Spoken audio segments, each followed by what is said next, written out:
जंगलातून उडी मारली, दिल्लीत गेले, तिथे पेशवे मागे लागले, पण यशवंतराव घाबरले नाही. एकटेच निघाले, जंगलातून वाट काढत गोरगरीब भिल्लांची सेना निर्माण केली.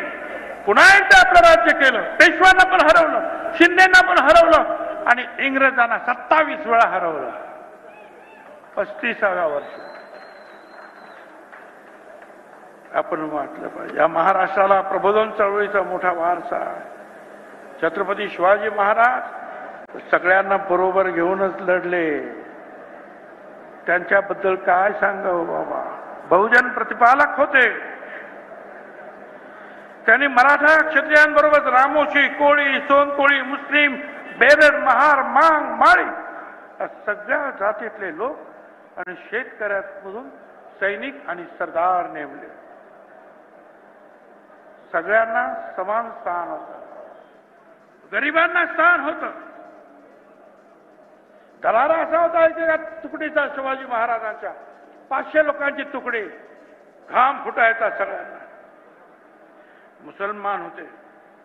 123 मुसलमान सरदार होते महाराजांच्या सैन्यामध्ये. सिद्दी इब्राहिम, सिद्दी जोहर, मसूद खान, अंबर वहाब, शमा खान, नूर खान बेगम, मदारी मेहतर, काजी हैदर, किती नावं सांगायची, अनेक. अंगरक्षक त्यांचे बॉडीगार्ड 3 मुसलमान होते.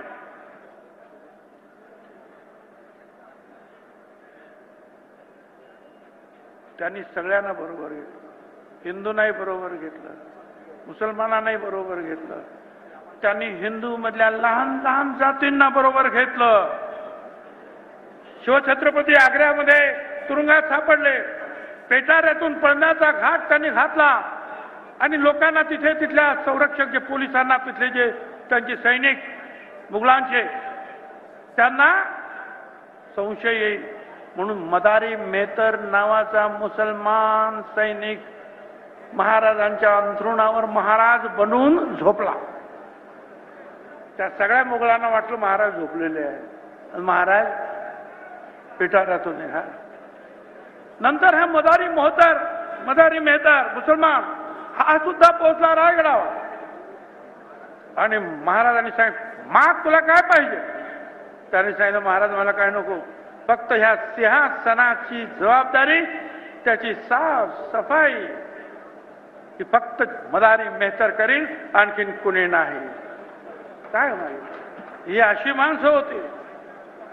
12 बलुतेदार, बहिर्जी नाईक रामोशी, सदोबा माळी माळी, संभाजी करवर धनगर, नेमाजी शिंदे धनगर, येसाजी गायकवाड माळी, शिवाकाशी नावी, जीवा महालाल नावी, येसाजी कंक कोळी, सूर्याजी मालुसरे धनगर, तानाजी मालुसरे, लायाजी पाटील कोळी, कान्होजी आंगरे कोळी, बाजी प्रभू देशपांडे कायस्थ, मदारी मेहतर मुस्लिम, काजी हैदर मुस्लिम, रायप्पा महार, सिद्धाप्पा महार.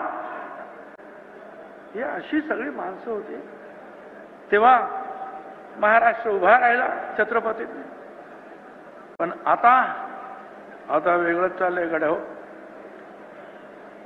छत्रपती शिवाजीचं नाव घेतात, शिवाजी महाराजांचं, आणि आपल्याच लोकांवर हल्ले करतात. मागच्या ऑगस्ट सप्टेंबर 2 महिने मला शिव्या देत होता हा तिथला नवा नेता. मी काहीच केलं बोललो नाही.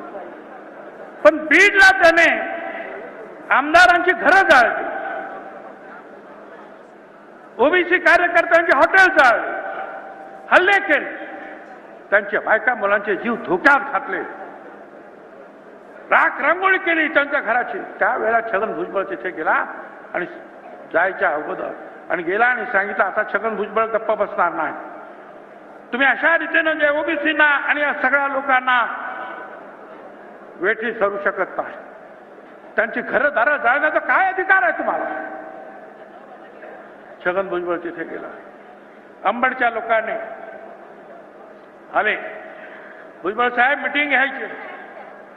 कुठे या नवा जो नेता आहे ना त्याच्या अड्ड्यामध्येच जवळच.